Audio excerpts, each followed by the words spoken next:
What is up, guys? This is Master Joe 11 here, bringing you guys a brand new video. And today I'm going to be showing you guys my new favorite deck for Arena 7 and 8. This deck works very well.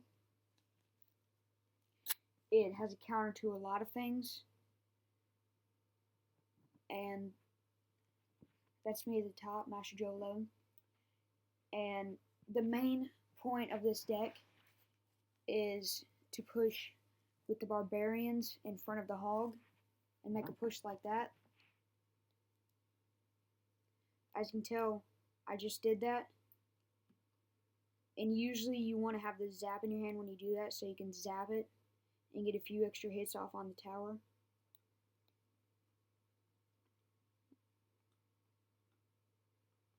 I don't really have to worry about that minion horde because I knew that I'd be able to take it out.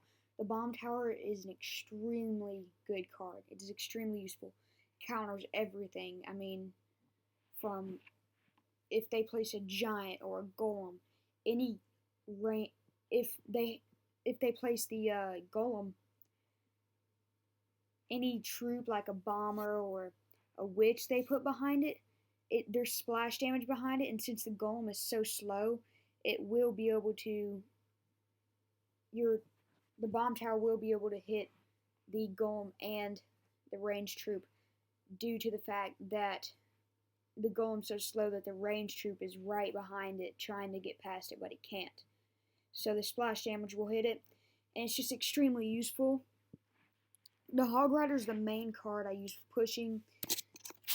I have the arrows and the zap for any arrow bait decks that include maybe the Minion Horde, Skeleton Army, Princess.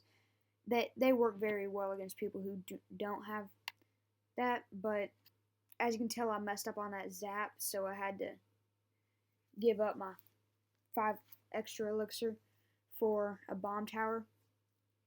As you can tell, he has an elixir lead right here. But I do get the hog push off with all the things I need ready. I zap everything, and my Hog Rider gets a few extra hits off due to the fact that I zapped it.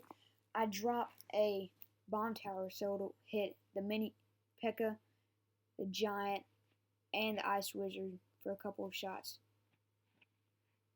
He drops the Sparky, so I know that I need to take it out with some cheap troops and my minions. He drops the mini P.E.K.K.A. for some reason. I'm not sure why, because the minions and the goblins are one of the best counters for the mini P.E.K.K.A.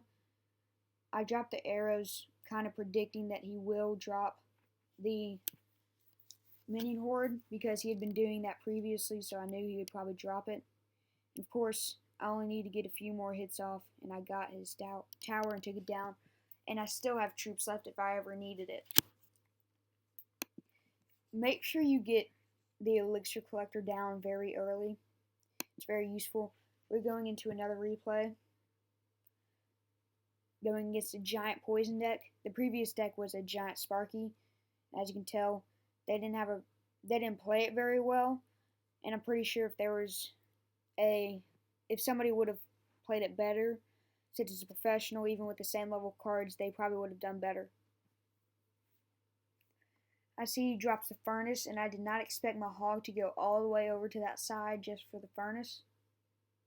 Furnace is one of the best cards right now, and it's very useful because it lasts so long and it spawns so many fire spirits that it's just extremely useful.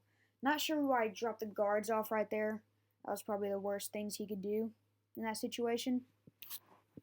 My Barbarians and minions take out the mini P.E.K.K.A. and there's nothing much he can do against that. Use my bomb tower to distract the giant, of course. I had to drop that zap on the musketeer and the giant because I didn't have anything in my hand that I could use.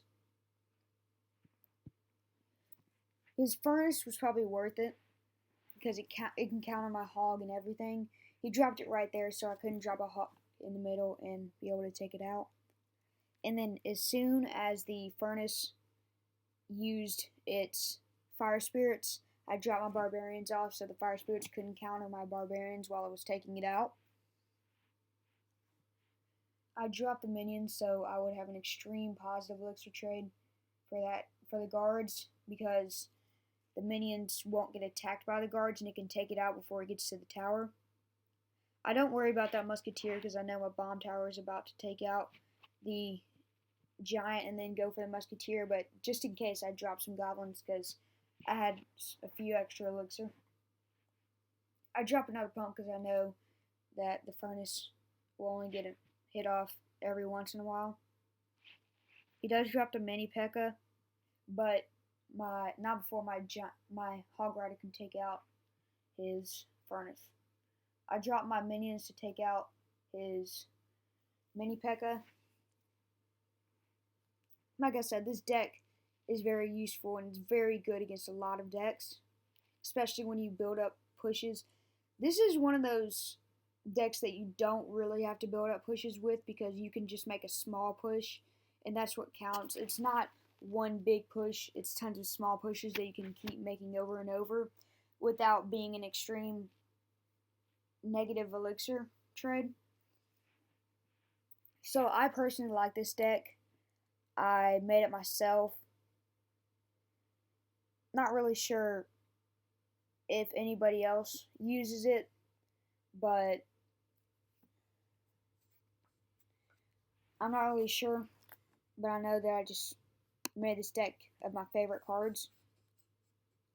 And we're going into the last replay against Sean from Cookie Warriors, who is using a Lava Hound deck, which is a deck my deck tends to have trouble against due to the fact that it only has minions to counter air troops, but it does have the zap and arrows to deal with the minion horde, and it has the bomb tower to deal with the Lava Hound, not necessarily to attack the Lava Hound because it cannot attack air troops, but it's to distract it.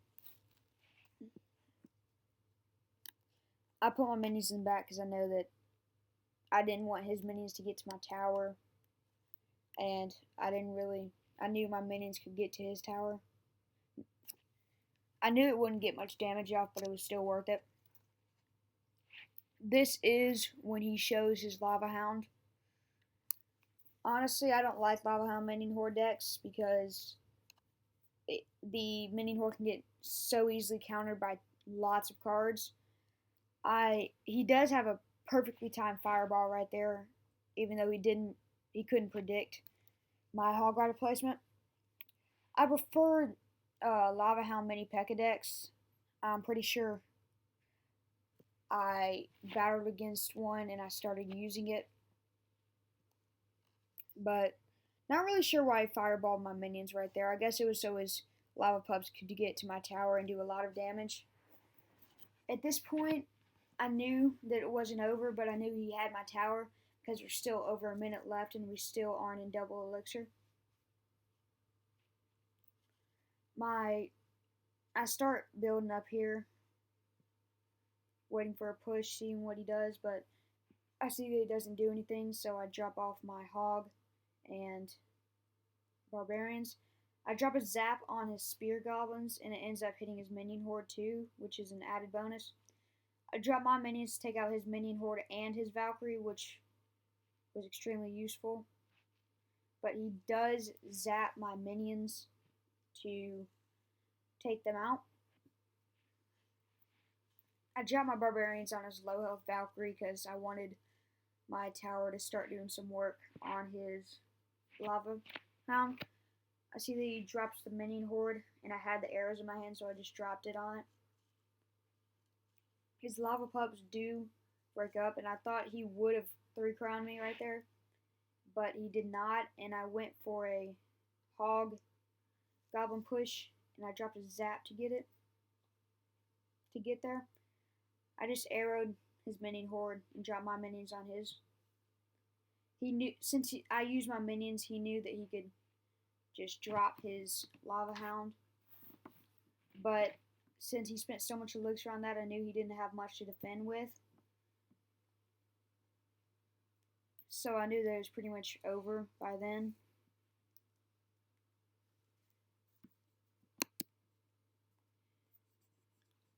just letting them know it was a good game.